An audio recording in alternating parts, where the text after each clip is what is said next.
The clerk cannot receive other types of motions, cannot entertain points of orders, nor participate in debate. Nous pouvons donc procéder à l'élection. We can now proceed to the election of the chair. Pursuant to Standing Order 1062, the chair must be a member of the governing party. I am ready to receive motions for the chair. Ms. Damoff? Thank you, Clerk. I would like to nominate John McKay as our chair. Then moved by Ms. Damoff that Mr. McKay be elected as chair of the committee. Are there any further motions? Is it the pleasure of the committee to adopt the motion? Agreed. Do we need to vote, agree. Jean-Marie? If it's unanimous, it's not necessary.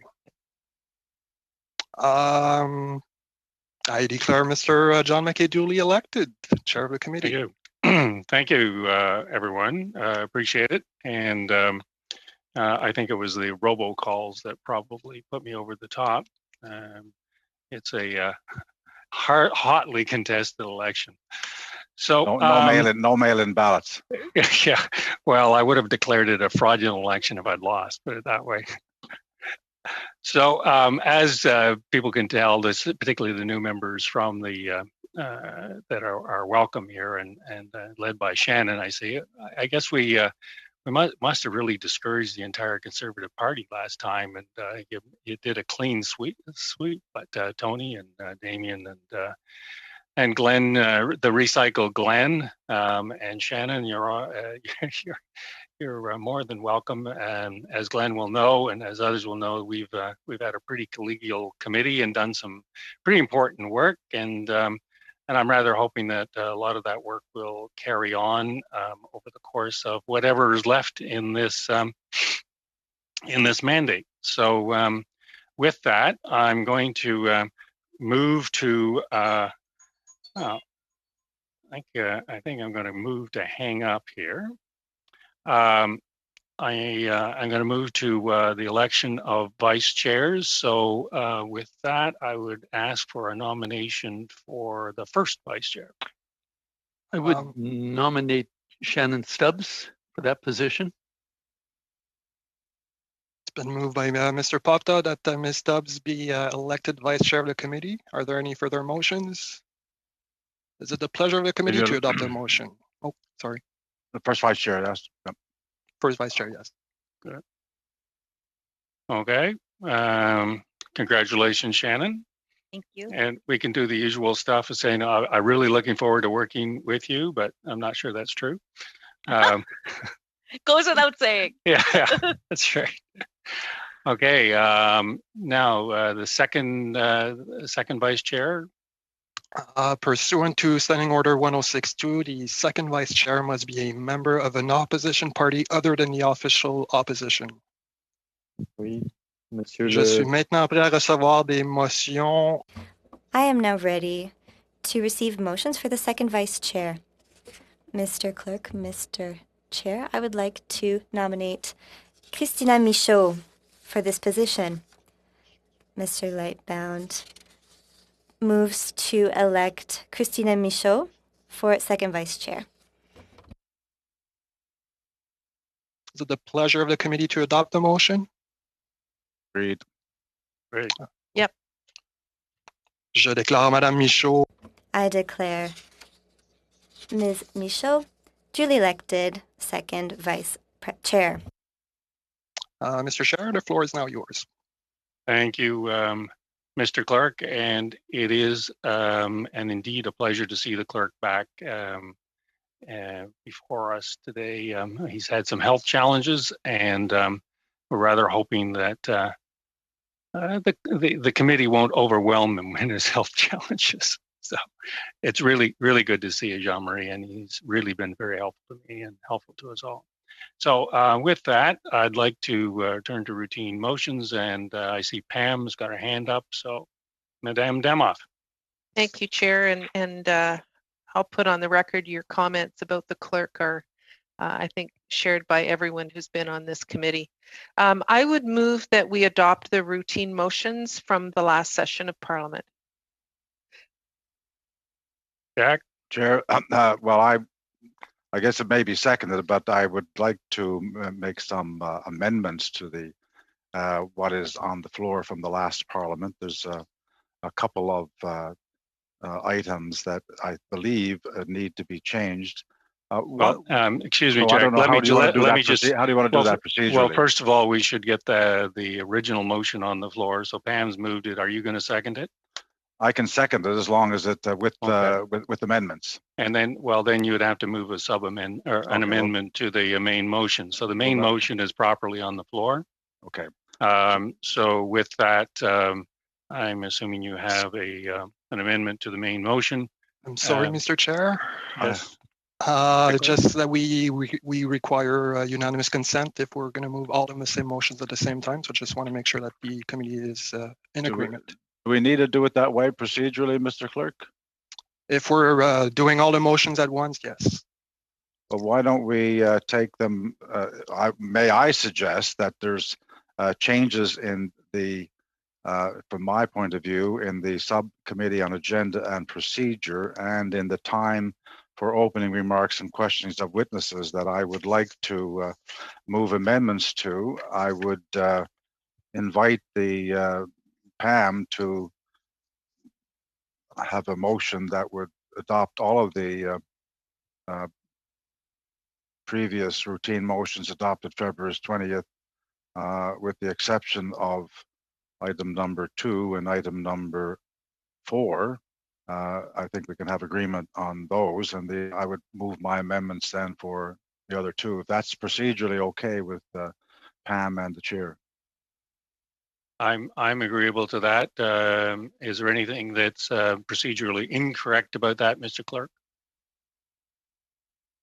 Okay, so in effect, we're modifying Pam's motion to say we're moving for unanimous consent on everything except the meeting without time for opening remarks and questioning witnesses.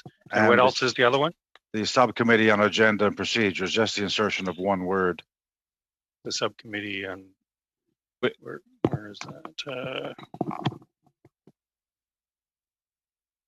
Looking for the subcommittee on agenda and procedures. Point of order. Yeah. Just a question on the procedure. It's my understanding without unanimous consent, we adopt each individually through the routine motions. Is that correct? Or is this a motion? Generally speaking, that's quite correct. Right. But what we're trying to do is deal with everything else but the ones that are contentious and dealing with it that way.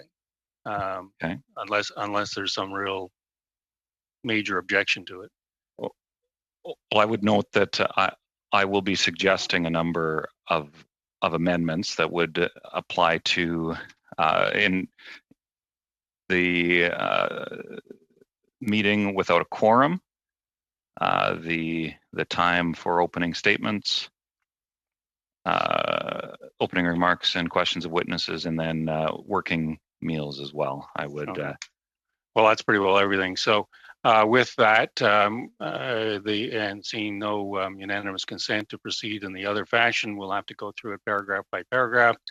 So with that, I will ask the committee to speak to and on the committee, the analyst services, the committee retain as needed, and at discretion of the chair of the services of one or more analysts. Does someone want to move that? I move that. Jack moved that. Seconder, Joel? Just second, oui. Okay. Those in favor? Aye. Opposed? Okay. Subcommittee on Agenda and Procedure, that the Subcommittee on Agenda and Procedure be established to be composed of 5 members, chair, the chair, members from each party, and the subcommittee work in a spirit of collaboration. Someone want to move that? No. No, I want to. Yeah. Okay, which was no collaboration or no spirit? Which one? I have an amendment, sir. Okay, sure. So you want to move the amendment then, Jack? Yeah, I just wanted to introduce the word recognized before party, which says one member from, well, it says members, but I guess it should be one member from each party. Each recognized party, I would ask to insert that word. That word is used in the proc routine motions, but it's not in the original motion that we have. And the only reason for that is that lest there be any confusion, I noticed that in the chamber, even when voting now, the chair calls upon the members of the Green Party to have their votes counted. And they're not a recognized party, so I didn't want there to be any reason for confusion in the subcommittee. They're not a member of the committee, or they don't have appointed members of the committee, but if they're going to be if we're going to do it in accordance with the normal procedure, then it would be recognized party ought to be inserted after the word each. So I would move that the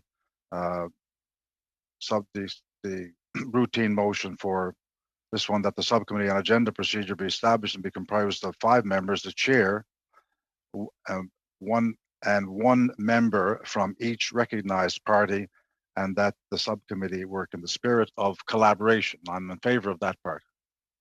You're in favor of collaboration. Good. Okay, so does everyone understand the amendment to the motion? Debate on the amendment? Seeing none? Those in favor? Those opposed?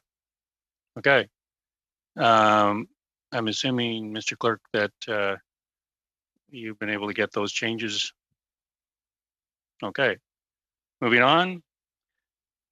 Third motion is with respect to a meeting without a quorum, that the chair be authorized to hold meetings to receive evidence and to have the evidence printed when a quorum is not present, provided that at least 4 members are present, including 2 members of the opposition, 2 members of the government. But when traveling outside the parliamentary precinct, that the meeting begin after 15 minutes, regardless of the members present. Damien, I believe you had a amendment to that. I did, Mr. Chair, but it appears that the routine motions that I have differ from the ones that you just read. So I will not be needing to move a motion in that regard because it's clearly outlined as I was going to amend. Oh, okay. Well, there we are. Any other commentary or amendments on that motion? Seeing none, those in favor? Those against? That allows the chair to point of information. Is that to mean that the chair can withhold a meeting by him or herself with no members present? Is that the idea? I think we'd accomplish a lot if that was true. Yes, I was just all the more reason there should be members should make every effort to attend. Yes, yes. Yeah, I like the idea that we get outside the parliamentary precinct, which is just basically down the street, and I can start a meeting. Sounds good. Just for clarification on that. We're probably all out of it now. Yeah. But yes, I think when traveling outside the parliamentary precinct, what we're doing right now is actually considered on the parliamentary precinct. Is that not correct? Because it's a virtual parliament? I would think that's true, but I have no, I can't make a ruling on that as to what constitutes parliamentary precinct and what doesn't. No doubt, privilege no doubt applies. So. Okay. Time for opening remarks and questioning. That at the discretion of the chair, witnesses be given 10 minutes for their opening statement. At the discretion of the chair, during the questioning of the witnesses, there be allocated 6 minutes for the first questioner of each party, as follows: Conservative, Liberal, Bloc, New Democrat. For second and subsequent rounds, the order and time for question be as follows: Conservatives 5, Liberal 5, Conservative 5, Liberal 5, Bloc Québécois 2.5, NDP 2.5. Is that motion understood by everyone? I see Christina's hand up first. I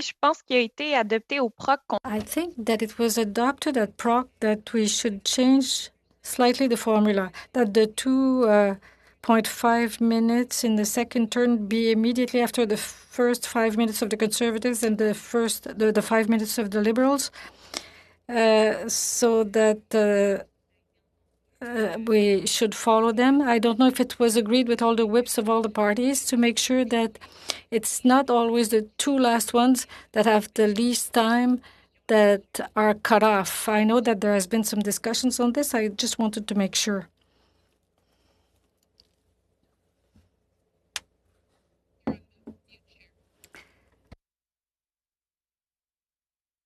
It's Shannon's doing it to me. Are you moving that as an amendment, Christina? Oui. Yes. Okay.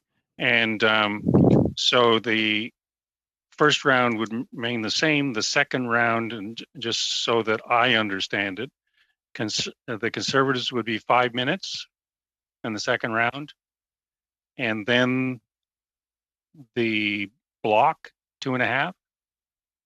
Conservative Liberal. Sorry, Liberal 5, and then block 2.5. Conservative Liberal 5. Yeah. Then block 2.5, NDP 2.5, Conservative 5, Liberal 5, right? Okay. That's the way it's there. That's the PROC recommendation. Yeah. Okay, Pam?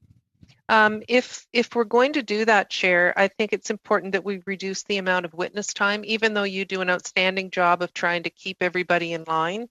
I would suggest, even though it's at the discretion of the Chair, be given 5 to 7 minutes.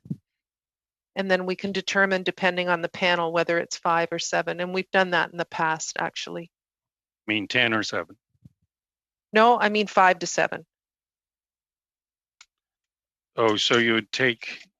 so it would be witnesses be given 5 to 7 minutes for their opening statement. Oh, I see. Okay. And then all the rest is the same. Okay. And then the changes that Christina has put forward.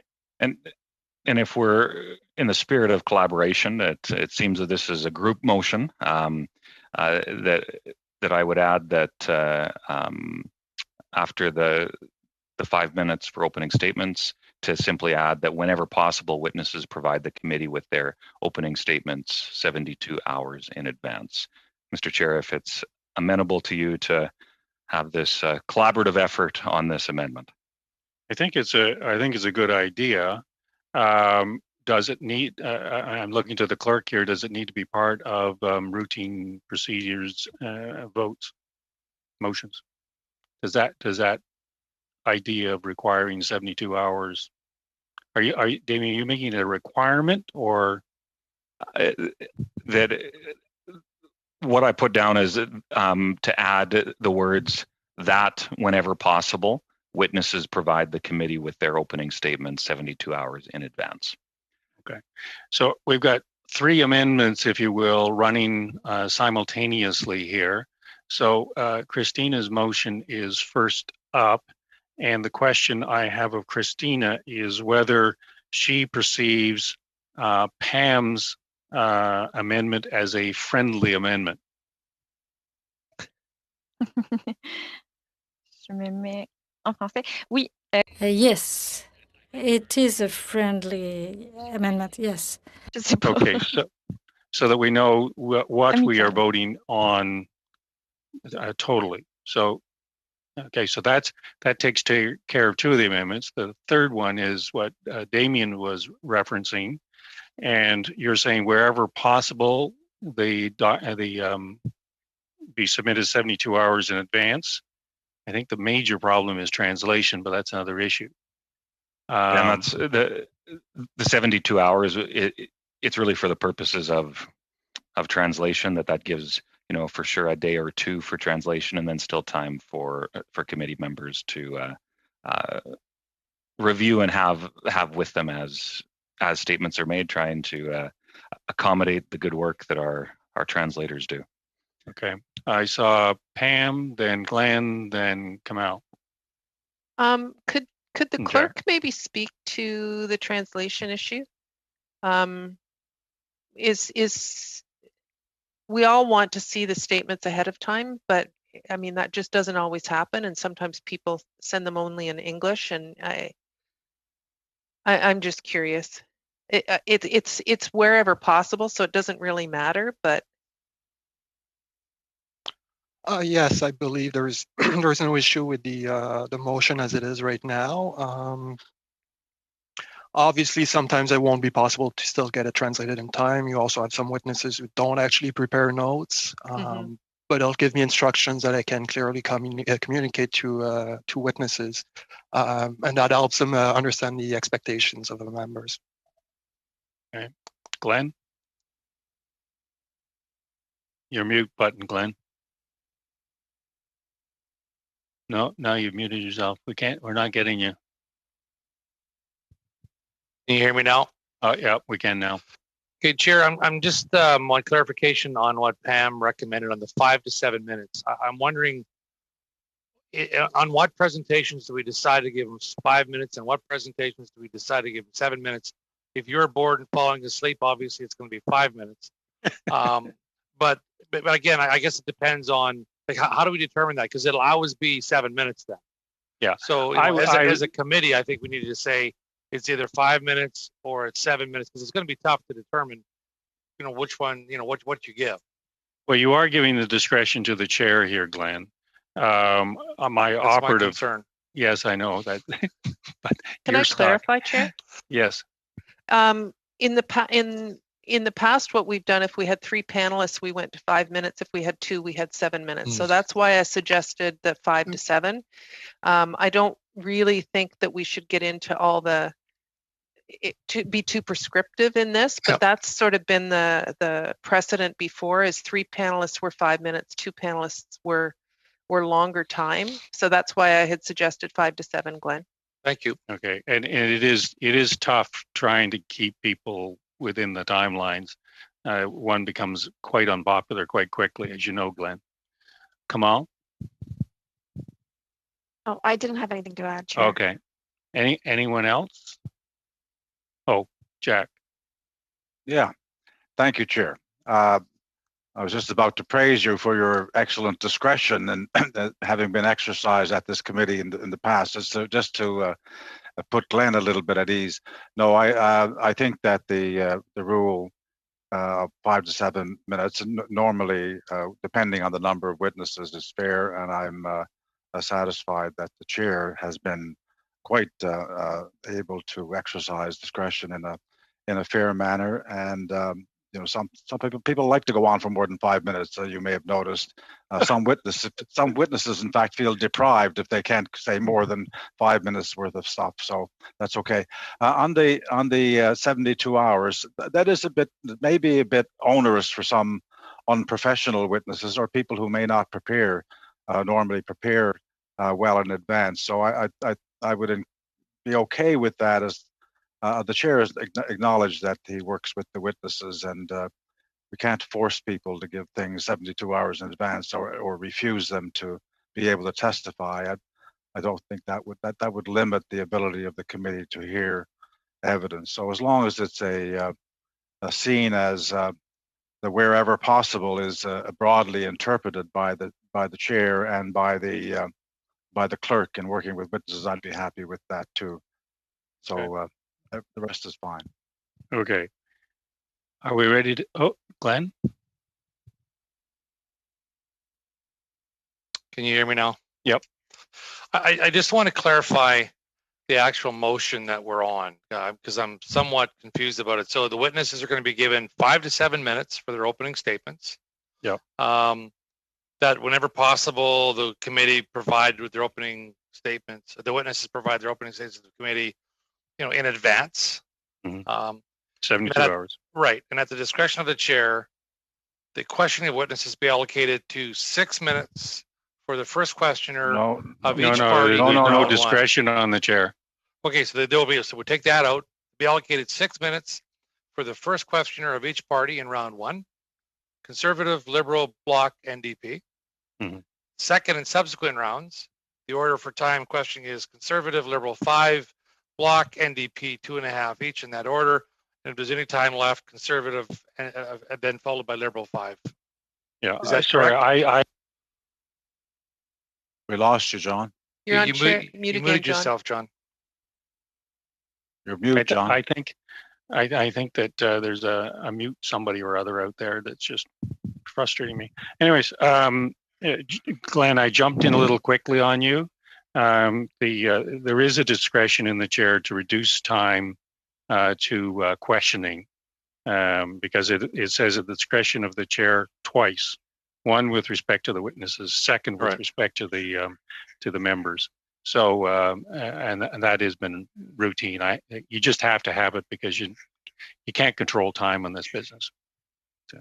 So has everybody got a kind of a understanding of this motion? Are we good on it? Does anybody need it read back by the clerk? We understand what we're voting on? Okay, those in favor of the motion as amended? Aye. Okay. Thank you very much. Okay, moving on. Working meals. Document distribution. Did I miss something? Oh, Is yes, I did. Document distribution. Sorry, point of order Yeah. with an information question. Is this being broadcast? Yes, we are in public. Okay. Just maybe then through you, Mr. Chair, to the clerk, is it just online that it's being broadcast, or how would my staff be able to access that? Mr. Chair, there's two ways. It's actually broadcast on Parle View, or there's also a phone number that they can call in and get the live feed from. Okay, we're good with that. Okay, sorry, I skipped that. Document distribution. That only the clerk of the committee be authorized to distribute documents to members of the committee, and only such documents in both official languages and the witnesses be divided accordingly. There's a motion on the floor. Any discussion? I'll move it, Chair. Madame Damoff moves the motion. No discussion? Those in favor? Those opposed? Are there any, just out of curiosity, well, I'll just keep on working here. I just wondered whether there's any further changes to the routine proceedings that we had before. Working meals, clerk of the committee be authorized to make necessary arrangements to provide working meals for the committee and its subcommittees. Someone to move that? Damien? I'd be happy to move that, Mr. Chair, and then I would make a amendment to the motion as well. Okay. So I will move it. Okay. The motion's on the floor, and you wish to make an amendment. Go for it. Just an acknowledgement of the different times that we're in. We simply add, provided that members have confirmed their physical presence for the meeting, be added to the end of the working meals routine motion. Thank you. That they can. I don't quite understand. Could you give me some explanation what that means? Sure. Because it will be hybrid meetings, to confirm physical attendance at the meeting, just to out of respect for those who are preparing the bag lunches and whatnot for our meetings. There's for staff to prepare 12 meals when only 4 will be present is a very different set of circumstances than having 4 meals prepared accordingly. So does that mean, Chair, that if you're sitting in your office on Parliament Hill, someone will bring you a bag lunch, but no one will bring me one here in St. John's? We'll fly one out for you directly, Jack. Per later, still working in. Okay, Pam. Sorry, just a question. While we're in virtual Parliament, is the House even providing meals if people are physically in Ottawa?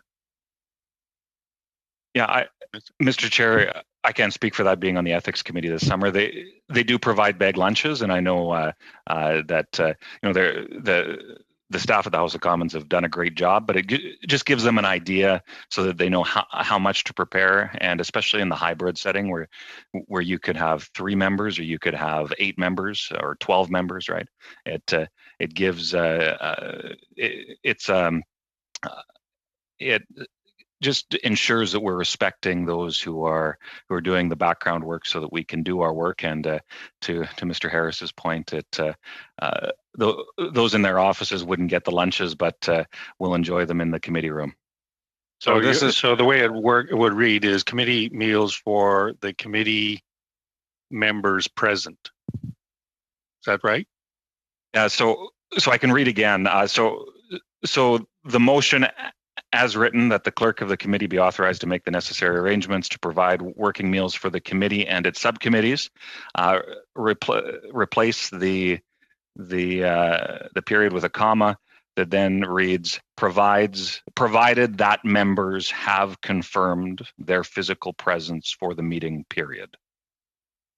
So it'd be the addition of.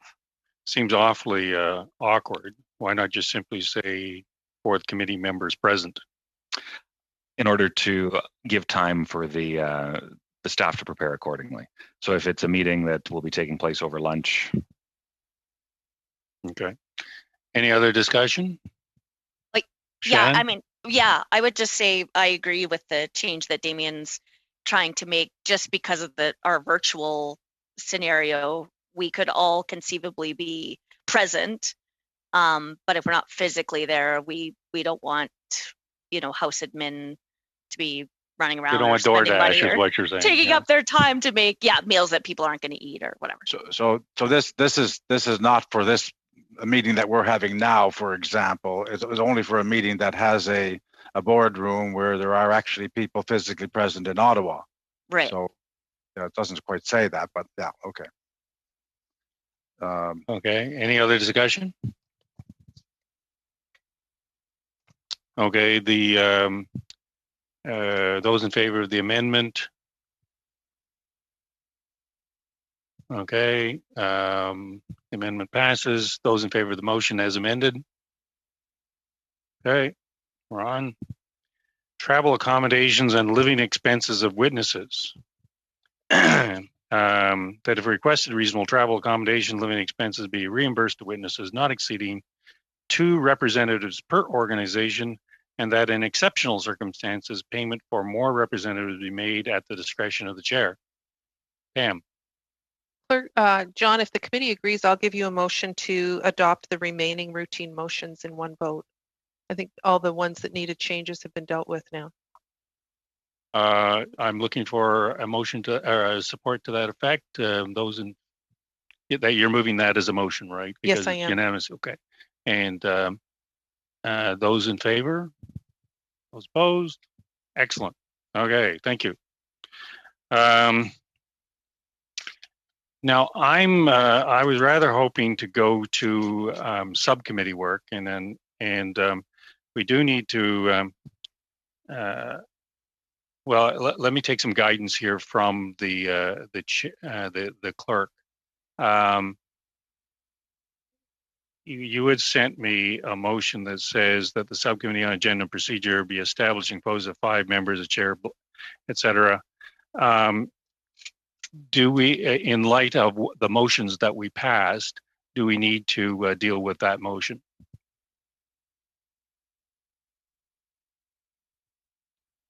Well, Mr. Chair, the only problem is that the motion as it is worded right now, I need to confirm with the whip of each party who will be member of the subcommittee, and that may delay us. Okay. So if the committee wants to adopt a different motion and rescind the one that was adopted earlier, that's another option. If we could specify the actual people, and then in the future we could move again to the regular motion. Okay, Pam. So, Chair, I'm going to suggest moving a motion here, and then that we move to subcommittee to develop a work plan and pick a date that people can put forward additional studies. But the motion I want to bring is that pursuant to Standing Order 1082, the committee undertake a study into systemic racism and policing in Canada, in particular the RCMP, and that the evidence and documentation received by the committee during the first session of the 43rd Parliament on the subject to be taken into consideration by the committee in the current session, that the committee report its findings to the House, and that pursuant to Standing Order 109, the committee requests that the government table a comprehensive response to the report. My wording would have been that we continue a study, except that we really can't. And this was Jack's initiative in the summer. So basically we would be finishing the good work that we'd started to the summer. And then I'm getting ahead a little bit, but then perhaps we could, that gives us the ability to get the clerk working on this. We can move to the subcommittee whenever he has the names to develop a work plan. And then perhaps all parties we could pick a date as a group for all parties to submit additional ideas for studies, and then we can hash that out in the steering committee. Okay, that's a motion that's properly before the committee. Any discussion? Jack? Yeah, I guess it doesn't need a seconder, I don't think, but I'll second it in any event. Yes, I'm in complete agreement with that approach, Pam, and thank you for preparing that motion, because it is, of course, with the study is no more until we revive it, and that I think effectively revives the study, allows us to consider all the evidence and hear more, and that would be totally appropriate. And I think we can. I don't know how long it's going to take to have who's going to be on the subcommittee. I don't think that's there's much doubt about that. But if we could, perhaps there are a number of other studies that I've given consideration to, but I didn't think today was the day that we were going to talk about them. But if we could proceed with whatever we have to do to continue the study we're adopting, and at the same time set a date for a steering committee meeting or subcommittee meeting, I think we'd have things in place by then from the whips to allow the subcommittee to meet. Any further discussion? Christina? Thank you. I was also going to propose the same motion as Pam, so of course I'm in agreement with her motion. However, could we please see it in writing just to see the details? Because are we adopting the motions right now? Because I do have other motions I would like to move. Is this the right time to do so? Thank you. Okay, and then Shannon, but just we have kind of gone out of order here in this. Well, we have Pam's initial motion here is to try and get the work of the committee started on the racism study. Meanwhile, the subcommittee would be properly constituted, and we would then, as a subcommittee, pick a date to get together to deal with other issues to be pursued, other studies to be undertaken, and set out kind of a work plan for the committee. Is it the will of the committee to first of all deal with Pam's and I guess Jack's now seconder's motion?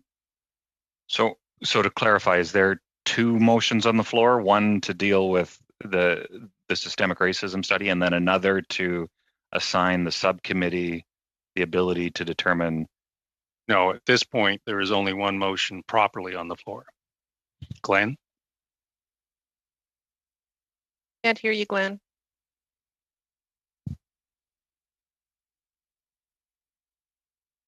Still can't hear you.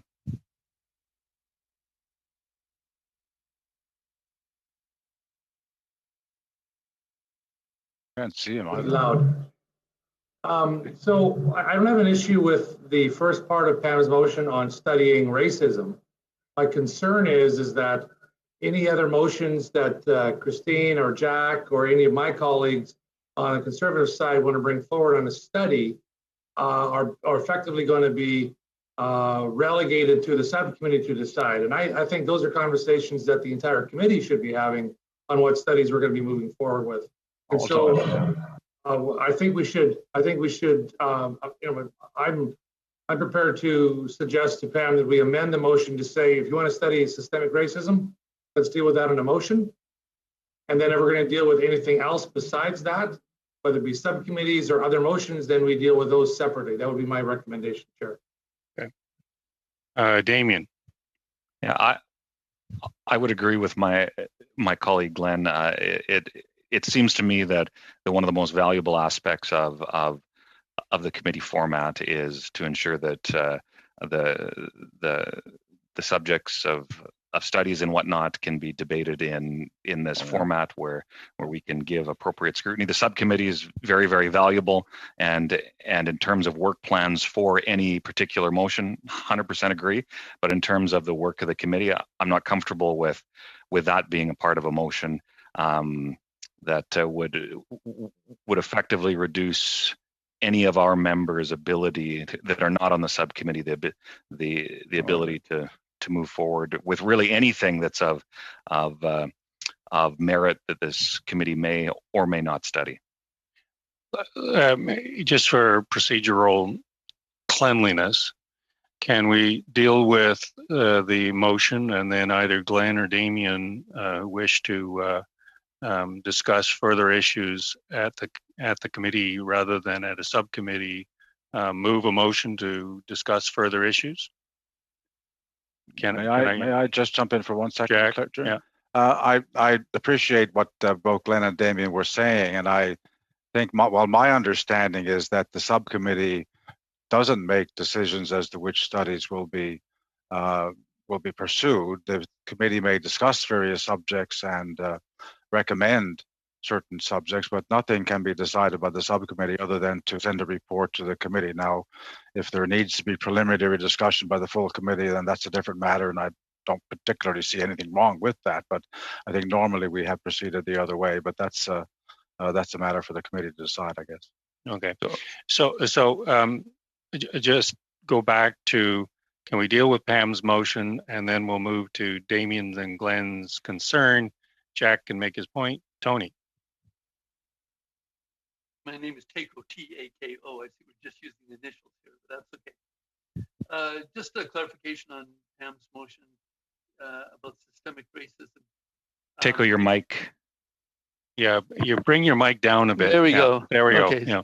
So just a clarification on Pam's motion on systemic racism. Was there included in her motion some language about how many hours or days or meetings we're going to dedicate to that study? No, there was not. There wasn't. Deliberately, because even though we had,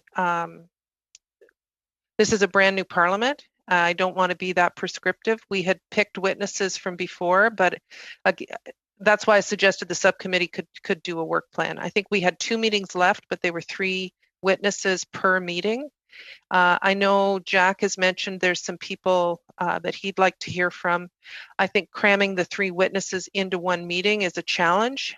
We did it because it was the summer and we were trying to get as much possible in as we could. But even if we only went with the same witnesses that we had last time, I would strongly urge that we only have 2 witnesses per meeting. It doesn't allow for proper questioning of the witnesses, and anyone who was on the committee when we had 3, and for some of them I think we had 4 witnesses, it really did a disservice to the testimony that we were giving. So I did not put a number of meetings on it, but having said that, we've already held quite a few meetings on it, so there's not an awful lot left for us to do, and so I'll just leave it there. Shannon? Thank you, Chair. To that point, Pam, I think that it would be beneficial to add in a time frame, some specificity around the remaining meetings. I would suggest 2, and the reason I suggest 2 for the remaining meetings is because there have already been 6 meetings and 26 witnesses that participated in this important study previously. So although it is a new parliament, we certainly, I would think, face no barriers in terms of calling on their testimony and their good work and sharing of their experiences here. I also note that in 2019, on this committee, the study on crime in rural areas, thank you for taking that on, and your study on Indigenous people in the federal correction system, both were 8 meetings in total.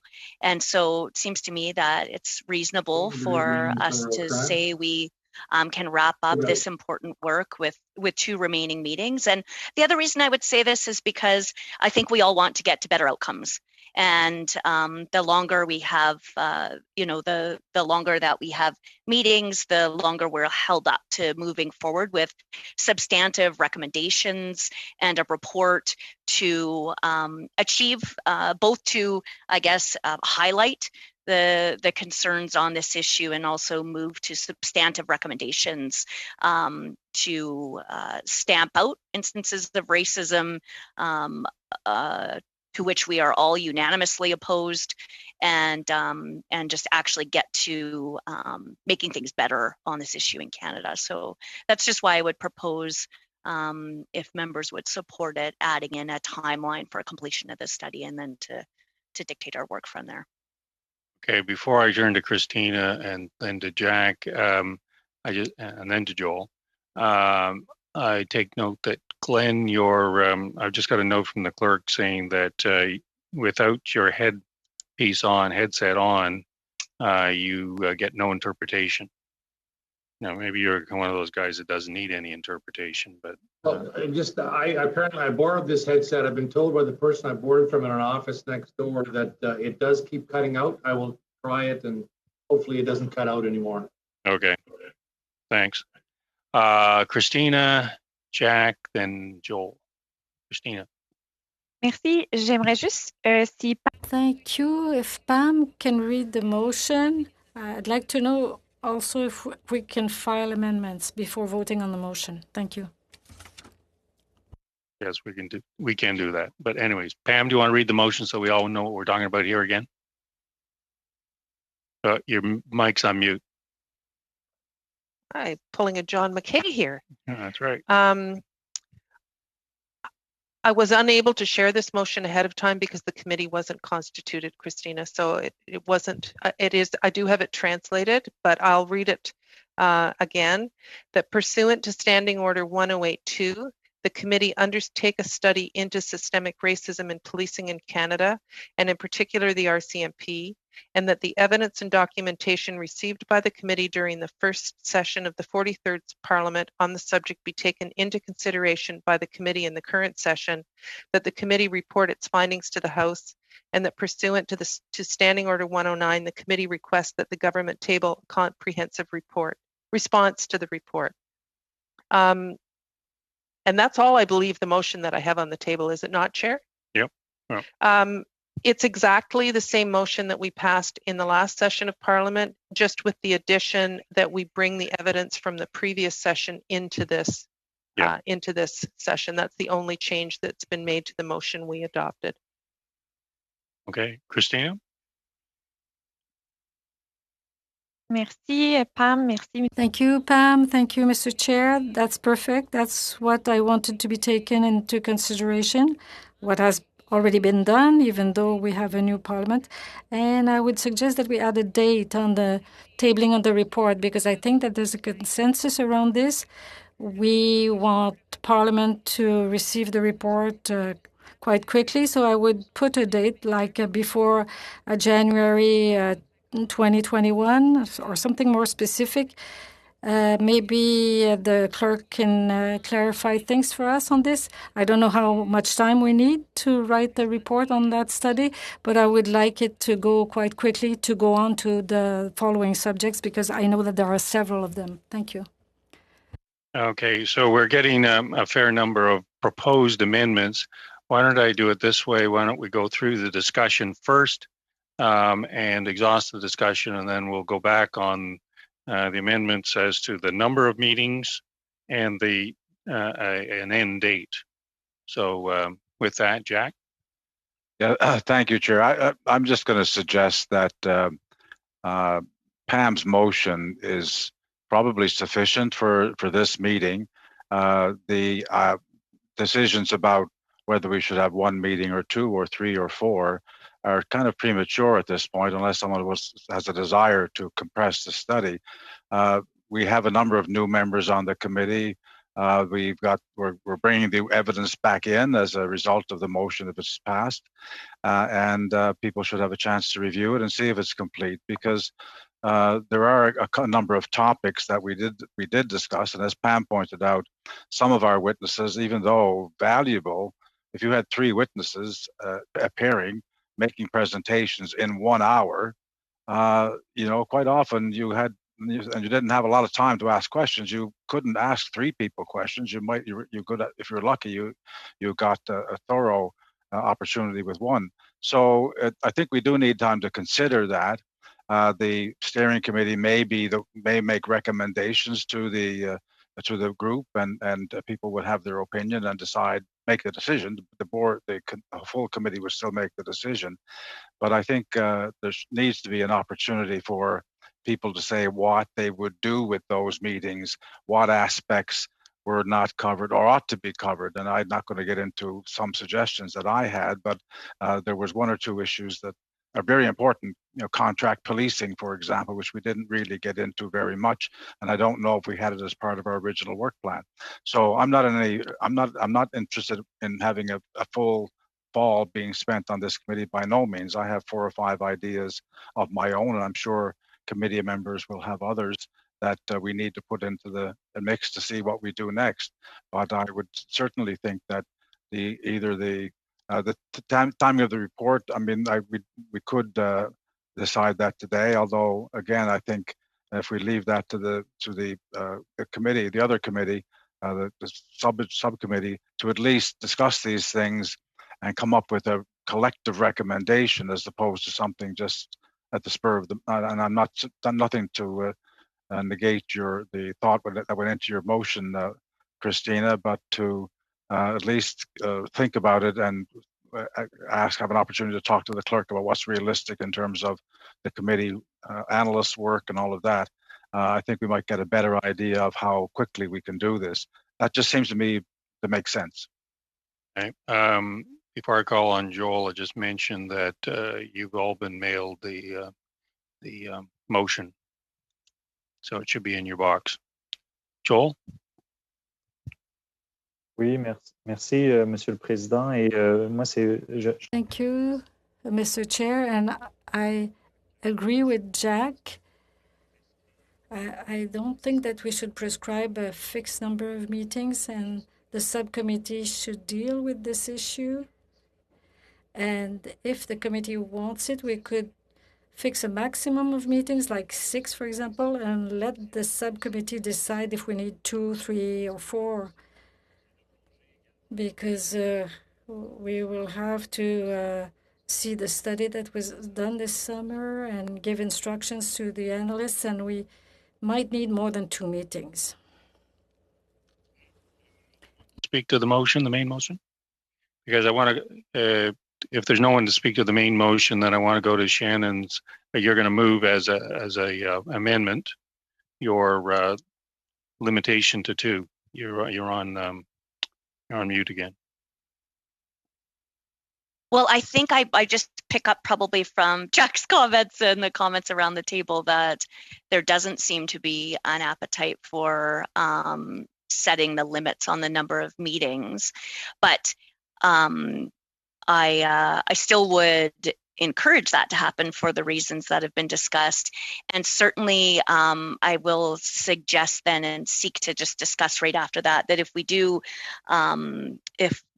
vote in favor of continuing the systemic racism study, in particular with no concrete timeline for us to put forward recommendations to take action, we will also seek to move to bring back the parole board study into the Levesque murder, because there were only 2 meetings done with 5 witnesses heard on that study. And so I guess in the exact same thought process and arguments and that have been made here by our members about this study, I'll seek to have that continued then in our committee here. And I would say that is though an additional reason why we probably should be mindful about timelines on these studies, because we'll need to continue with that important work and have time for both of those things to be accomplished then. Okay, I interpret that as withdrawing your limitation. So the next motion there seems to be no. Yeah. The next one was Christina, and you were wanting to set a outside date. Do you want to move that as a motion? Ben, Joël Well, Joël made a good point. Actually, I'd like to have the clerk's clarifications to find out whether it was enough time regarding the dates that I propose to produce reports. So I would like to have the clerk's opinion. Well, we have a very learned clerk and he has many opinions, and I'm sure he can express himself.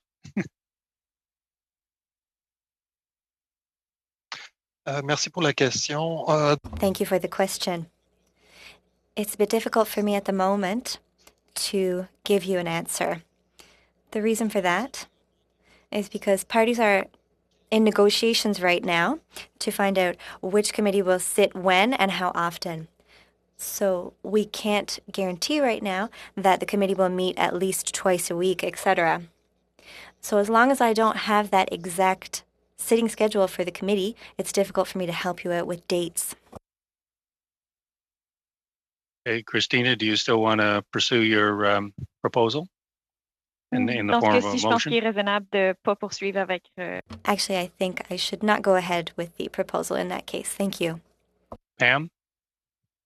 If we're not going ahead, but I actually, what I was thinking is when we table the report in the House, perhaps we can include something in the report itself about the government report back by a date then, and then it would it would, but I mean I think there's so much uncertainty right now, and if Christina's not going forward, then I can just let that go.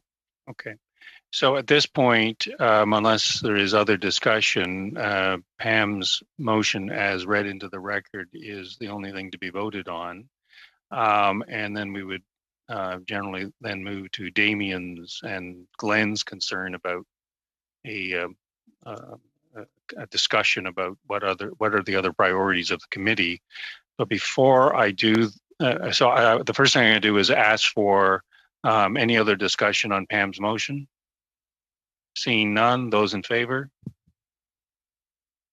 Okay. So those opposed?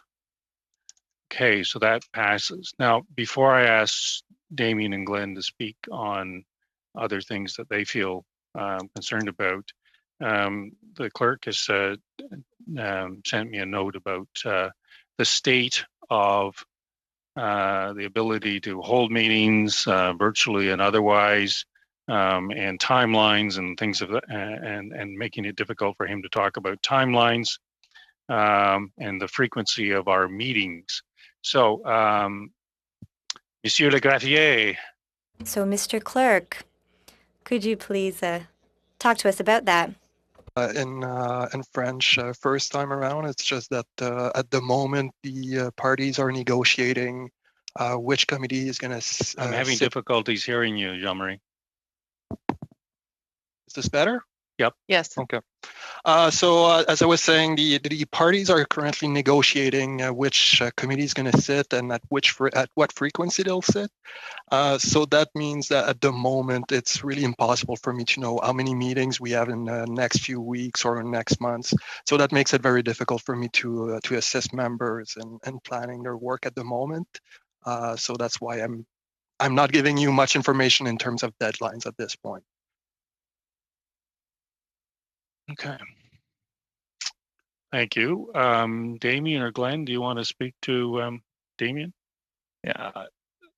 Thank you, Mr. Chair. Appreciate that, and I think the confusion was in Ms. Damoff's introduction. It made it sound like the motion was limiting the ability for the committee to discuss other items. So I'm comfortable with moving forward on the committee business as scheduled. Although I would make one note. Certainly, I appreciate seeing all of you virtually, and the circumstances that prohibit many of our regular activities as members of Parliament. But I would note the significant value of being able to have meetings in person, and certainly would encourage for sure the hybrid setting. And I did, as I mentioned before, have the opportunity to do an in-person a number of in-person committee meetings this summer that were very good and ensured that we talked a lot about the cooperation and whatnot that's had between members, and certainly I think a physical presence is a significant part of ensuring that can be the case going forward. So I would make that note, but I appreciate Ms. Damoff's entire motion and the clarifications that brought to the future work of the committee. Thank you. Glenn, did you want to add anything?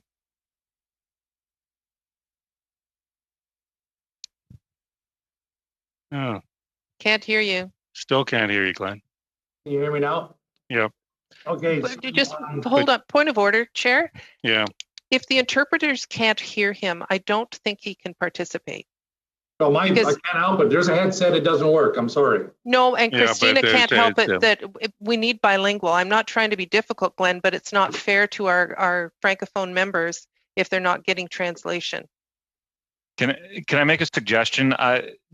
Glenn, you can call in with a telephone and use the telephone as a microphone that has the same quality as a telephone conversation. So that might be an intermediate. Yes, I'll get. I have a motion or two to present, Chair, and I will do that shortly. Okay.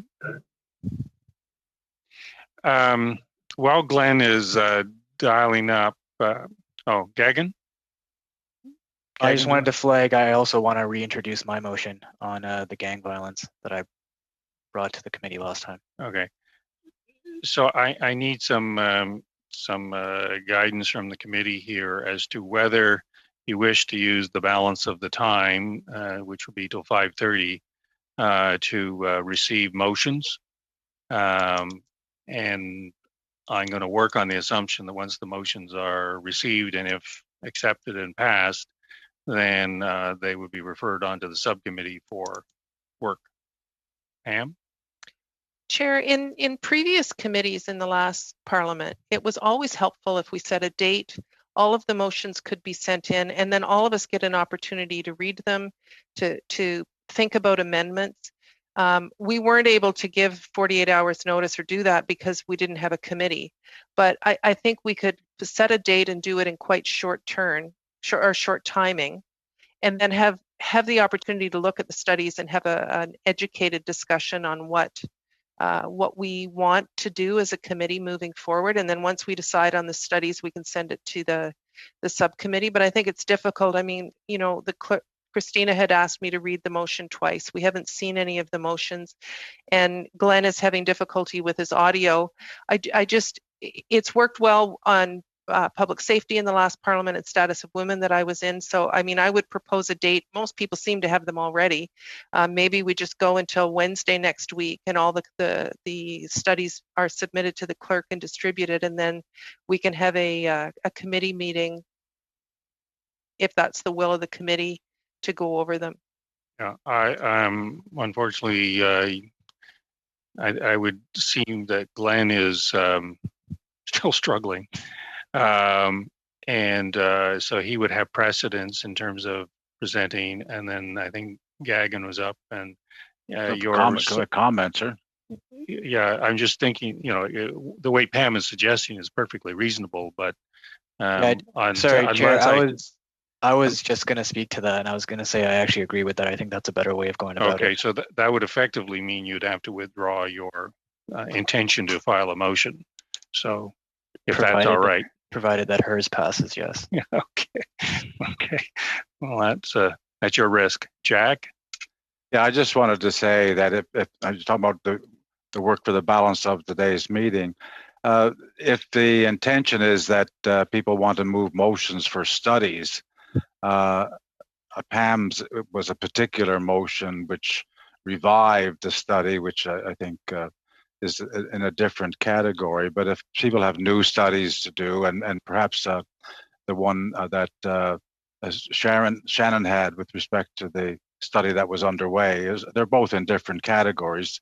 But if there's new studies going on, I would propose, I mean, I have 5 suggested studies. I didn't come with motions today, and I don't intend to present them today. But there are things that, you know, we could discuss at a meeting of the steering committee, and you know, maybe 1 or 2 of them will survive, maybe none of them would. But at least they could come back with a recommendation to the committee, and then the whole committee could deliberate on the value of each individual study. but to try to deal with them today without, everybody participating, I think would be defeating the collegiality that we talked about, or the collaborative nature of the work that we do. I know everybody's got pet ideas. I know I certainly have lots of them, but I don't think today is the right time to do it. If we went to the committee, had an opportunity for everybody to present their motions so that we'd have them all together at once when we're deliberating the priority that the committee as a whole wants to give, I think that would be a more appropriate way to go. That's just my view. It may not it may not meet with the approval of the committee, but I think that's a better way to proceed. I might well agree with you, but Glenn has his motion up. Oh, I think I'm hearing something. Okay, you guys can hear me now? I can hear you, and the question is, does translation get you? Testing 1, 2, 3, testing. This is interpretation. The sound is coming through loud and clear, Mr. Motz. Thank you. Yes, they can hear you. Okay, so proceed, Glenn. Thank you, Chair, and I apologize to the committee. I should have known. In any event, a new headset works wonders. Chair, if I may, I'd like to propose the following motion that pursuant to Standing Order 1082, the Standing Committee on Public Safety and National Security requests that the Minister of Public Safety and Emergency Preparedness appear for a full 2-hour meeting at his earliest possible convenience to answer questions about the Prime Minister's mandate letter to him, that the Minister appear at the meeting exclusively for the purpose of the mandate letter and no other matters, and that this meeting be televised. That's my first. Okay, the motion is proper and is in order, and this is what the committee is discussing. Everyone's heard the motion. Any discussion? Pam. I guess just a question. I know when the minister appears before committee on other issues like estimates, questions veer into whatever is in the headline that week. And I don't know. I don't know how you say he can only talk about the mandate letter. I think the minister would be happy to come. Normally, he only comes for an hour. So I would propose an amendment to make it 1 hour.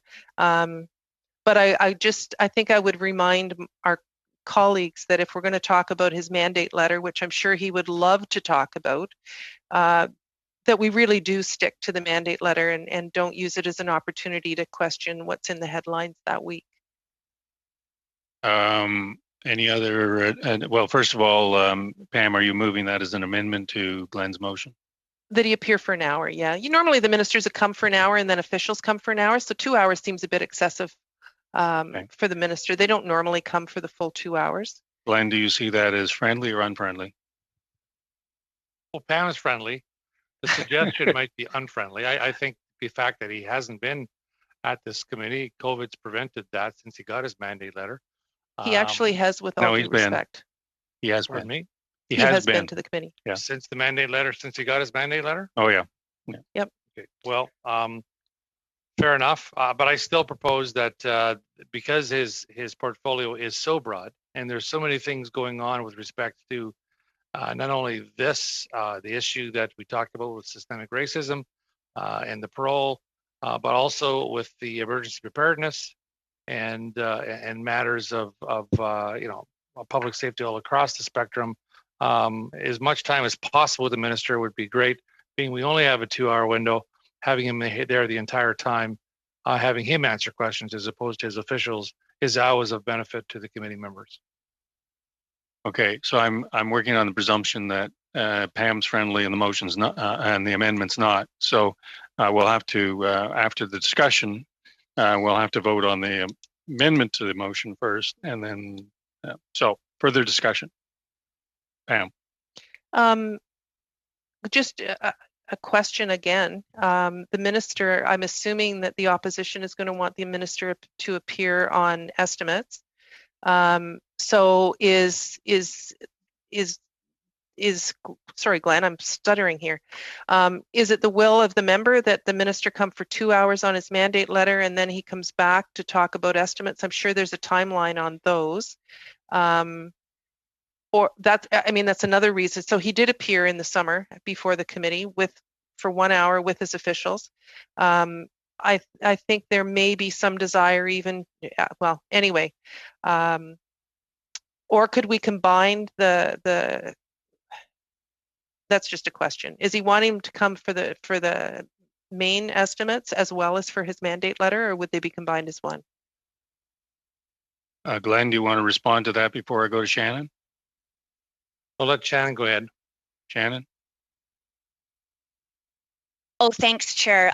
Indeed, the minister did come to the committee in the summer, but of course that was for the study on systemic racism. And so I think that given the importance of the position of the public safety minister right now and the variety of initiatives that have happened under his portfolio, including his crucial position with what Canada is facing right now, and the fact that he hasn't in fact appeared on his mandate letter, more than merits a 2-hour appearance. So we as these committee members can do our due diligence and our jobs on behalf of the people that we represent to hold them to account on the status of the work he's doing for his based on his mandate, but also in this crucial time that we're apparently all in together, and that it is the perfect time and urgent, in fact, for him to come to this committee to spend 2 hours doing that. And then he should join us again, yes, as is his duty, in supplementary estimates separately. Okay, any other discussion? Okay, procedure would mean that the first vote, and this will have to be a recorded vote, will be on Pam's motion that the timeline of the original motion be reduced from 2 hours to 1. Those in favor of the reduction of 2 hours to 1. And so you'll have to call that. I've forgotten that, Mr. Clerk. Yes.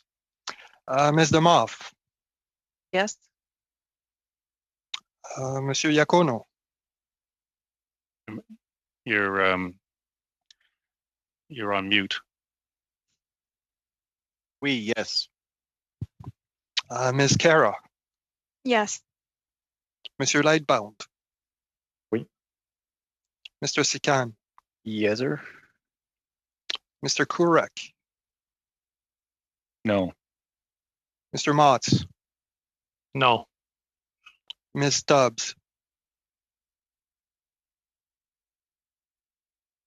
You're on mute, Shannon. Ms. Stubbs. Sorry, I think I had a rural internet freeze, and so I didn't hear. So no. Mr. Van Popta. No. Madame Michaud. No. Mr. Harris. No. Nays 6, yeas 5.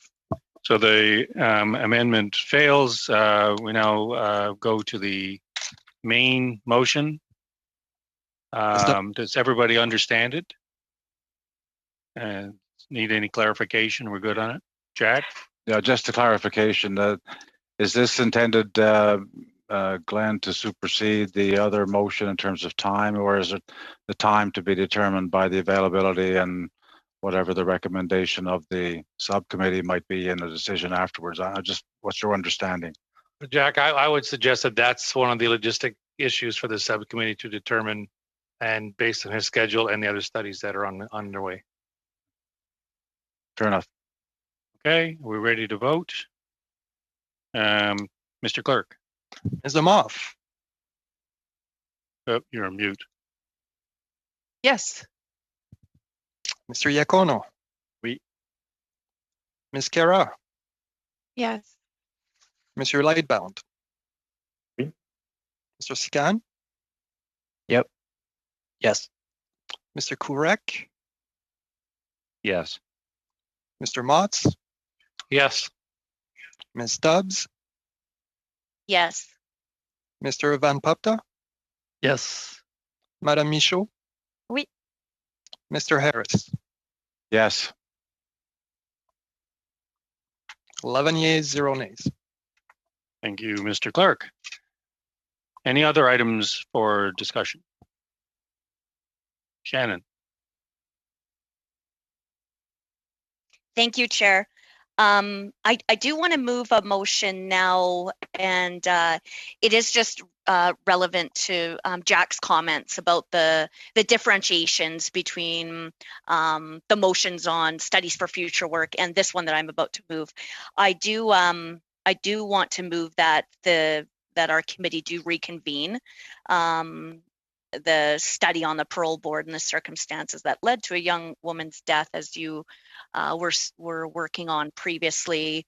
I know, Pam, yourself, you've said the work is not done. We must do more to prevent gender-based violence. And Joel, you have spoken very passionately about the importance of this work in the committee.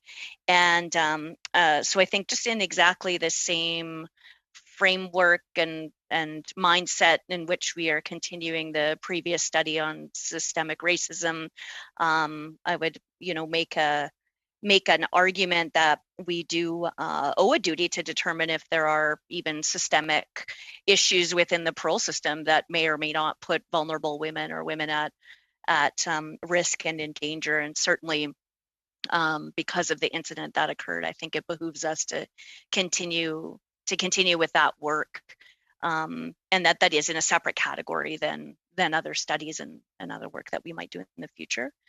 So should I just move my motion on recommencing this study, or Chair? Yeah, you could. Well, let's hear your motion first. Okay, so it would read that pursuant to Standing Order, what do I say, 108.2 or 10? What's the proper way to say that? How could I be this many years in and not know that? Sounds good to me. 108.2. Yes, The Standing Committee on Public Safety and National Security continue the study on the parole board and the circumstances that led to a young woman's death, as originally instructed by unanimous vote in the House of Commons on February 5th, 2020, that the committee report its findings to the House with recommendations. Before we commence the motions properly in front of the committee, but before we commence discussion, I wanted to point out to the committee that particular study and that particular motion was as a reference from the House, and with the reference from the with prorogation, all matters that are referred to committees die with prorogation. Now, that I don't want to preempt any conversation, but I don't know whether the clerk has any matter to add to it, but I think it is unique and distinct from the racism study, which was initiated by the committee itself. So could I hear from the clerk as to whether what would otherwise be a motion that's properly before the committee be in order? Thank you, Mr. Chair. There is actually no objections procedurally. The committee, if it wants to resume a previous study, can do so. I might suggest a different wording, but other than that, there's no issue. Okay. And what would the wording be if it was going to be different? If you wish, I can send a copy to all members, but in English, it would be that pursuant to Standing Order 1082, the committee undertake a study of the parole board and the circumstances that led to a young woman's death, and that the evidence and documentation received by the committee during the first session of the 43rd Parliament on the subject be taken into consideration by the committee in the current session. So in effect, an end run on the reference from the House. Is that correct? I'm not sure what you mean by an end run. Well, you're not referring back to the motion, the unanimous motion that sent it to this committee. Yeah, that's correct. Basically, the motion just relies on the committee's power to create its own studies. Okay. So Shannon, I'm assuming that is acceptable to you? Okay. Discussion. Pam. I think Joel had his hand up first, Chair. Sorry. Oh, sorry, Joel. Sorry. Juste un instant, je vais mettre en français. Non, simplement pour dire merci. Simply to say thank you to Shannon. I think that it's an important motion that we have to study in the same way as we did for systematic racism. I think that the committee would be the subcommittee would be a better avenue to determine the number of meetings necessary for those issues. Okay. Any other discussion? Oh, Christina?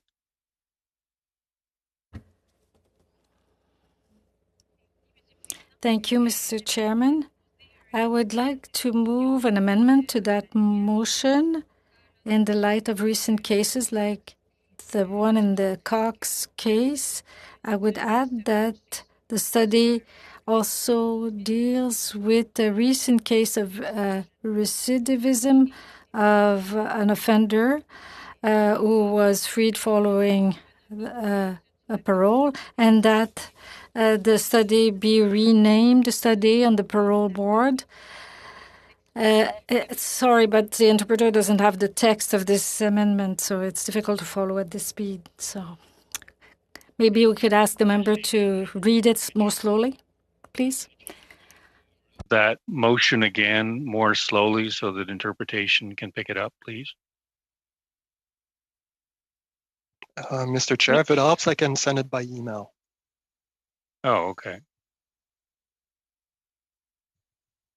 Je peux la relire en attendant aussi. Can read it in the meantime. Support motion. That the committee also deals with a more recent case of an offender that committed violent crimes on young women and who also committed his crime following a parole, and that the study be renamed and that we study the circumstances when that type of crimes was committed on young women.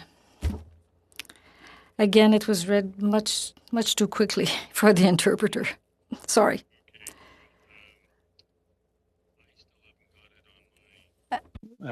Motion, but the first question would be whether Shannon sees that as a friendly amendment.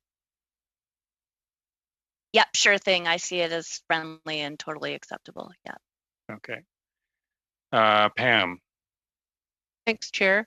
The case was certainly horrible, except that he wasn't granted parole.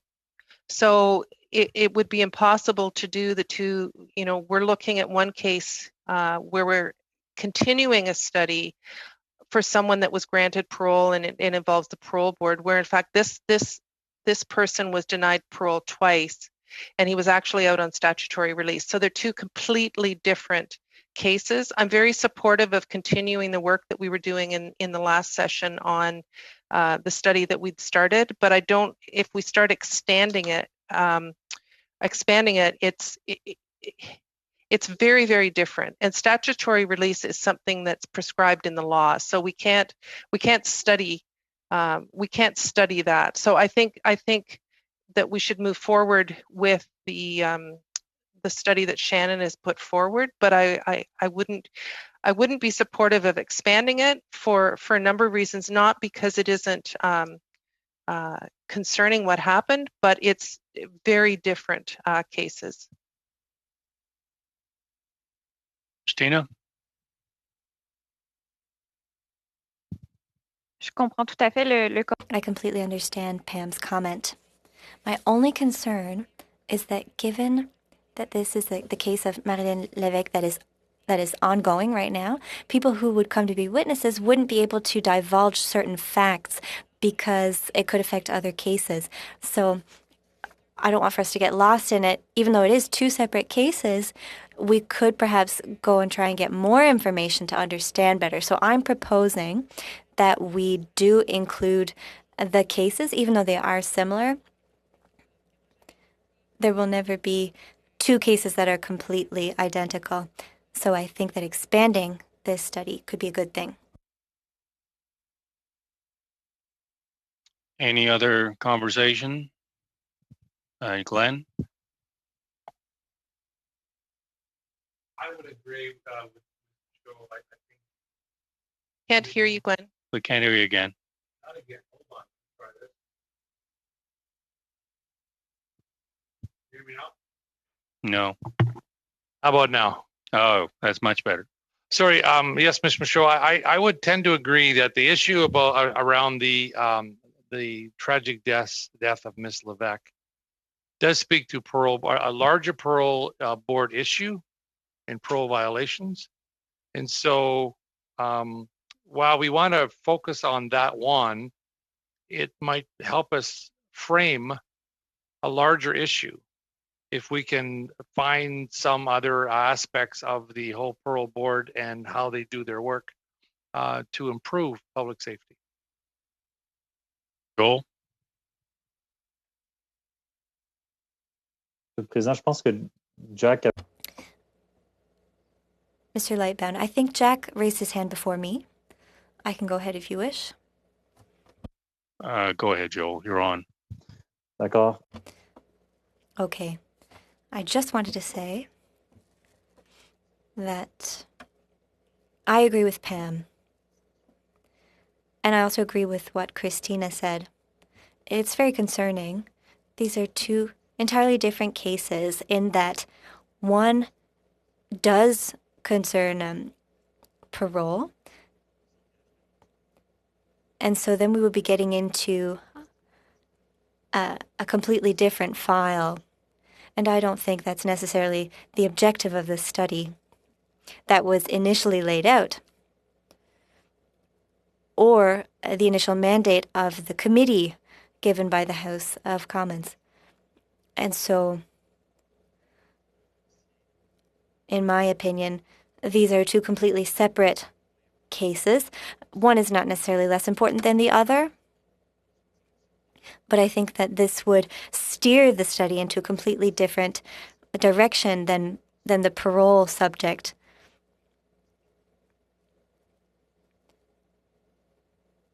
That's my comment. Thank you. Yes, I thank you, Christina, for bringing that forward. I believe it is a very important and disturbing case, and it speaks to something that is also a live issue in the other case. But I think the role of the parole board was the concern in the Marianne Levesque case. In the case of someone who's released on statutory release, the parole board does not have any role in determining that at all. That's something that is a function of your time, your sentence. You reach a certain date, then you're statutory release. The parole board can't keep you in. So I think the aspect that's common to both, because what was disturbing to me about the Marianne Levesque case was the fact that there was no rehabilitation actually carried out of the individual who was involved, et cetera, et cetera. So the real question is what happens inside of Correction Services Canada for particularly with offenders, sex offenders who may or may not cooperate in any kind of activity or rehabilitation or programs. And that's something that I believe is an important study, but I believe a separate study that we should undertake. And I would recommend that study be considered as a separate study. However long the Levesque study is going to go, that's something that we'll have to determine ourselves. But I don't think it's even the same. It's not about the parole board, so I'm not sure whether it's in order, Chair, and I'm not going to ask for a ruling. But if you want to give us some advice on that, it seems to me the subject of a separate study, and a very important one, and probably equally important to the parole board role in the parole board study. And in fact, something we really ought to get our hands on, because that's one of the failures of our correction system is how it does handle the rehabilitative mandate that it has. Well, the chair is in a bit of a dilemma here because the mover of the original motion saw the amendment to the motion as a friendly amendment and therefore incorporated it into the original motion. So the arguments have gone now along the line that these are actually separate considerations, possibly at one level related, but mostly separate considerations. So at this point, it's one motion, and unless the movers say otherwise, that's what's on the floor. Pam, and then Christina. Mute. You are having a John McKay moment. I am. I'm having that kind of day. Oh, that's too bad. Could we just get clarification from the clerk on whether so basically what you're saying is that Shannon is actually moving her own motion and incorporating Christina's into her motion, so it's only Shannon moving a motion, is that right? Well, it's only one motion on the floor, and that's the mover of the original motion saw Christina's motion as a friendly motion and incorporated it, so it's really only one motion on the floor. Okay, because fine. I mean, I can't support it the way it's worded now, whereas I would have supported the previous motion the way it was.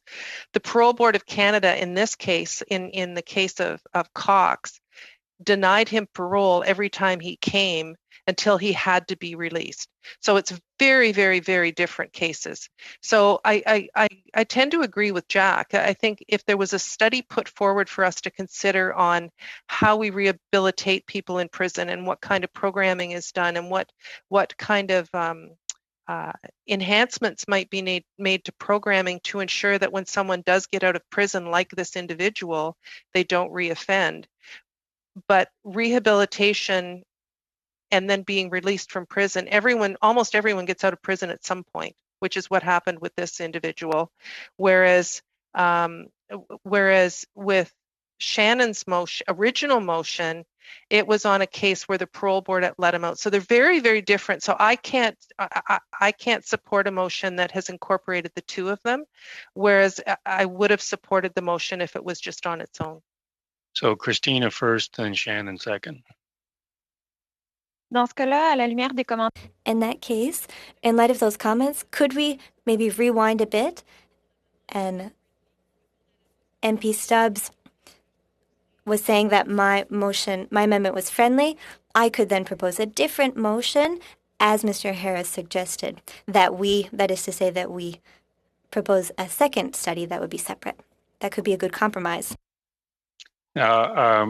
Common sense and procedure don't always go together, but we'll see whether Shannon is prepared to say that this motion is unfriendly and therefore needs to be voted on separately. And that's what she's saying, right? Yes, I could just imagine how this would have gone over in 4-H, when we all had to adhere to Robert's Rules of Order and then we all went off the rails. Yeah. Yes, I think given the discussion that's unfolded here, I did perceive it as friendly just because I think I was thinking of it in a way of getting at the core issues of potential systemic issues across the board, also recidivism, and in the context of public safety. But I'm more than happy if it's amenable to our colleague to just go forward with the original motion that I had made and then deal with what I think are all important issues according to our discussion separately. Okay, I think we understand. So what was friendly has now become unfriendly. So what is unfriendly is off the table temporarily while we vote on the original motion. I think am I on solid procedural grounds here, Mr. Clerk? Or am I leading us into some constitutional crisis? No, I believe we're okay. It sounds to me like you have unanimous consent to just revert back to the original motion, and that's fine. Okay. So let me put the question, unless there's any other discussion. Those in favor of the original motion. Sorry, Chair, could you just read it so we all make sure we know what we're voting on here? Okay, I don't have it. Does Shannon have it? Shannon got it?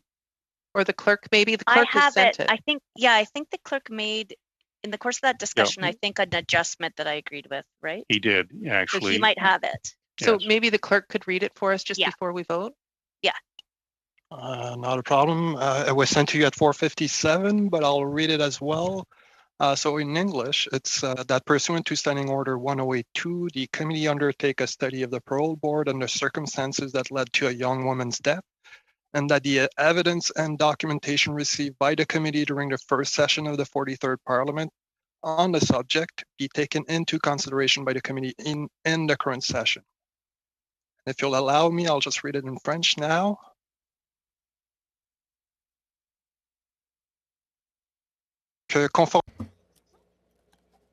Understanding Order 1082, the study look into the parole board case of crimes committed leading to the murder of a young woman, and that proof and the beginning of the study during the previous Parliament be taken into account for this session.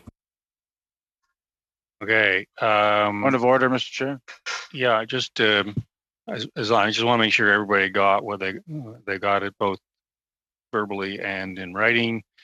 Before I call the question, I see a point of order, Mr. Harris. Yes, I just wonder, is there a problem? And I'm just pointing out that on the written version, the heading is resume a study and take into consideration evidence. But the wording is actually the same as the one that Ms. Damhoff had, was actually that pursuant that we undertake a study. And I wonder, does that make any difference? This is a question really for the clerk, that the wording resume a study and undertake a study have two different meanings, obviously, and we're basically starting from scratch if the other study was on a matter that was referred by the House. Right. The resume a study is essentially the effect of the motion. The motion speaks of undertaking the study and then adopting all the evidence presented in the previous session. So it has the same effect as if you were resuming a study. Perfect. I'm happy. I just wanted to know, but that wasn't an error. Our clerk never makes errors. Okay. Okay. Those, I'm not sure he's right on that one though. I would have rephrased it as undertake a study because we are not actually resuming the original study. But let's just keep on moving here. Do we need a recorded vote? Yes, sir. Okay. So, Ms. Damhoff. She said yes, but she said it in a muted fashion. Yes. Sorry. Oh my goodness gracious. Yes. Monsieur Iacono. Oui. Ms. Cara. Yes. Monsieur Lightbound. Oui. Mr. Sican. Mr. Sican. Yes. Mr. Kurek. Yes. Mr. Motz. You moved your lips, but nobody heard anything, Glenn. Read my lips. Still go this way. I'll take that as a yes. Ms. Stubbs. Yes. Mr. Van Popta. Yes. Madame Michaud. Oui. And Mr. Harris. Yes. 11 yeas, 0 nays. Okay. Pam? Chair, I'd like to move a motion that any additional ideas for studies be submitted to the clerk in the form of a motion by Friday, October the 16th for distribution to the committee. I'm amenable to changing the date on that, but it gives the committee a week to put together, including perhaps Christina's idea about ways to promote rehabilitation and reduce recidivism in correctionals. And I know other people have spoken to having ideas. So I'd like to move that any motions for additional studies be submitted to the clerk by, I'll just throw out there, Friday, October the 16th. Discussion? Damien? Yeah, I'm just curious as to the reason why something like that would be necessary. Certainly as guidance, and as soon as we have an understanding of when this committee can meet. I know the clerk had mentioned that there's challenges in the scheduling aspect and whatnot.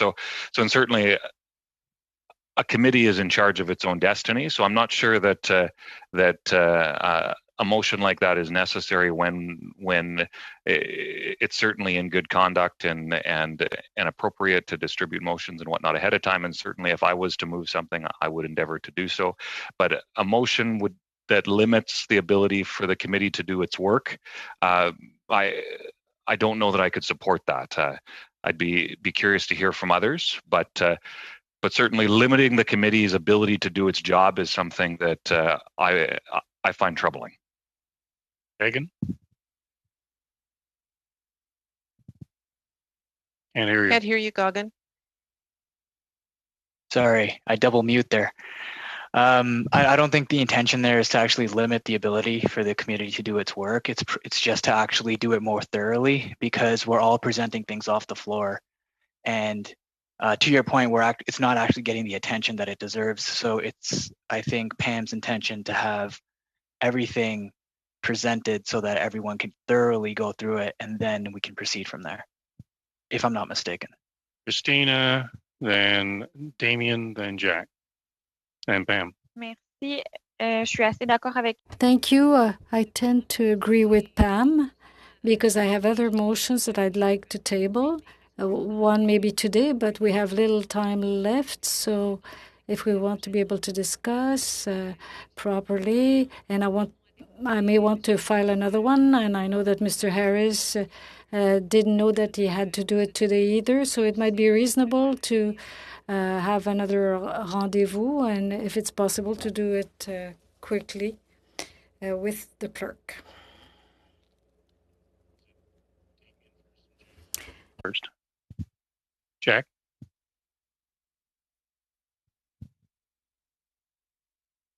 Yes, Chair, I think I was first. I just wanted to say that I didn't see it as restrictive. I saw it as giving an opportunity for all the ideas to be on the table at once. And we're only deciding, we will look at priorities then. I mean, there may be ideas that I have that when I hear Christina's, I would say, well, I really want to do that one, not ahead of the one that I have. And so it gives us an opportunity to see what else is on the table. The committee is always master of its destiny and can make a decision to prioritize something because something comes up on a given occasion that people think needs to be dealt with quickly. So I think that's always left to the committee. I think this is a good idea to give people a chance to put all their ideas forward, and the rest of the committee can then decide. Damien, Pam. I certainly don't disagree with the intent. However, I'm always hesitant when we create procedural boundaries to allowing a committee to be able to do its work. So certainly, the spirit of the motion is perfectly in line with what I think is appropriate, and perfectly in line with what I would suggest is good conduct. But acknowledging what the clerk had mentioned in his statements regarding the organization and certainly the changing dynamics that we all face, whether it be COVID, the hybrid context we meet. I would agree with the intent. I'm just not sure that a motion to do that and then excuse my lack of experience, but it would be my understanding that it would to make changes, or if something did in fact come up, on the 17th, for example, that it would require unanimous consent of the committee to be able to move forward. So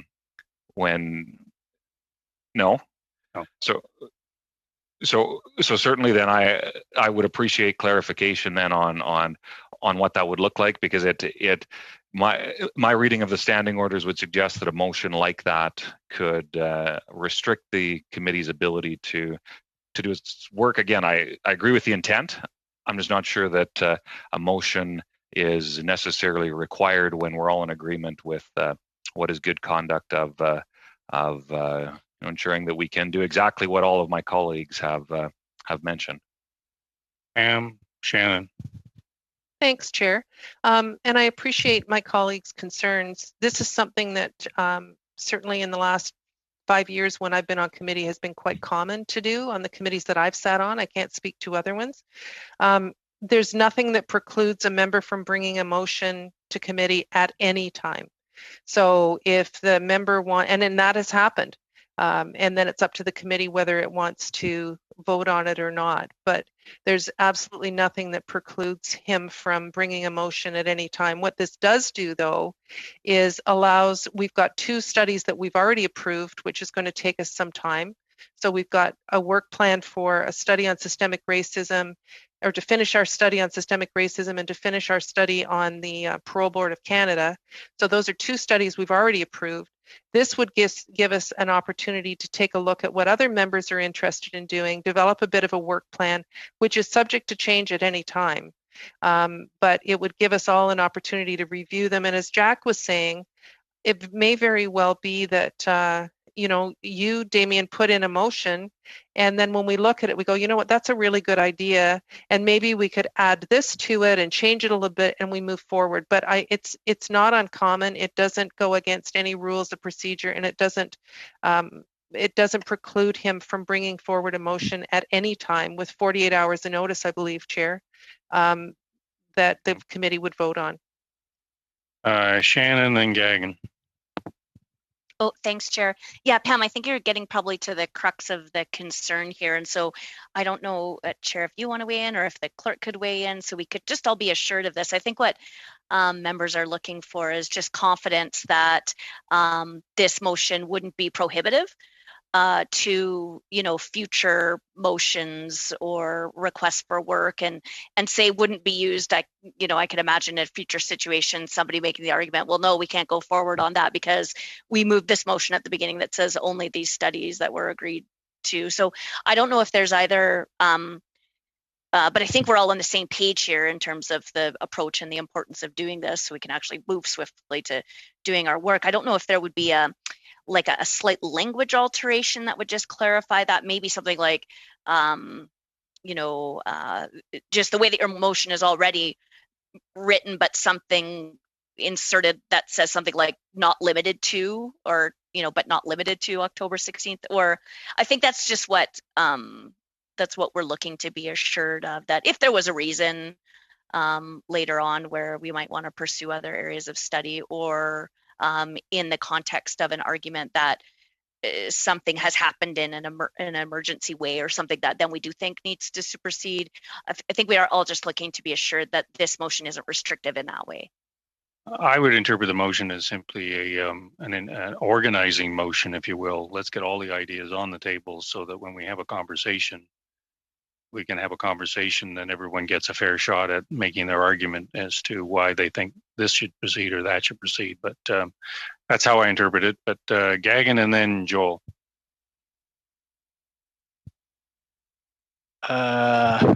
Perhaps Joel should go first, because I was going to say, given the time constraints, Chair, that we end 5 minutes. Yes. So, Joel, if you want to go ahead.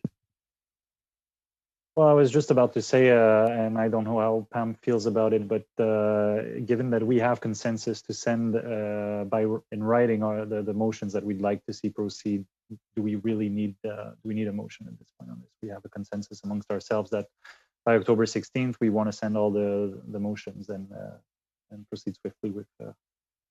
So. Gagan.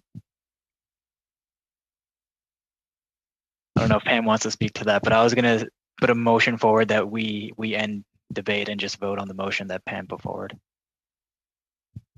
Damien? I probably have just overruled you, but that's all right, Gagan. You'll get over it. Damien? Okay, since there was a motion overruled, that's I would just ask if I could hear the motion again, because I don't have the text of it, which I know because of the short notice of this meeting and whatnot. So if committee members could hear the specifics of that, certainly that would help. Pam, do you want to do that again? Oh, I was unmuted and then I muted myself. Sure. And the clerk could maybe help with wording that's subject to standing orders. I know at Status of Women last year, the Conservatives brought forward a motion, even though we had a work plan based on studies, and we voted on it right away. So it doesn't. So my suggestion was that, and perhaps, Chair, we just do it by unanimous consent, that all parties submit their motions for potential studies to the clerk by October the 16th. And if the clerk has better wording that it would not supersede anything in the standing orders or something like that, that's fine. Let me just clarify with the clerk before we ask for a vote. I believe the wording is fine. There's nothing to stop anybody bringing a 48-hour motion. Absolutely not, because there's already a routine motion adopted by the committee given the right exactly to do so, including firing the chair, which is probably a good idea. All right. Any other discussion? Seeing none, those in favor? Okay. Thank you, folks. And we do have 3 minutes left. So we'll try to assemble. Well, you're going to feed the clerk what you're interested in discussion. Our next meeting of the full committee would be whenever we can arrange it, which, given the present circumstances, is a bit of a challenge. And I would also, I much prefer, this is a personal prejudice, is I prefer that the witness lists and the timelines and all the rest of the stuff be done in the subcommittee, because discussions among 12 people tends to be very time consuming. Nevertheless, having said all of that, thank you all. Oh, nice. Mr. Motts, you've got 1 minute left. Yes, thank you, Chair. I just wanted to take to your point of when the next meeting will be. I think someone had said earlier in this particular meeting that the date of when our meeting specifically will be determined in the coming days. Yeah. And so that might play a role into when our next meetings will be, not inclusive of the subcommittee, which you guys will have on your own. Yeah. The way I would, and subject to what others might say, but my interpretation would be a full committee meeting first and a subcommittee meeting following, and so that we can put some flesh on the bones and get down to our studies. So with that, I see that our time has expired. A very useful and helpful discussion. I think the clerk has got a lot of useful information from which we can proceed and hopefully be a little bit more organized. So with that, I am virtually gaveling this meeting to an end. Okay, thanks. Bye, everyone.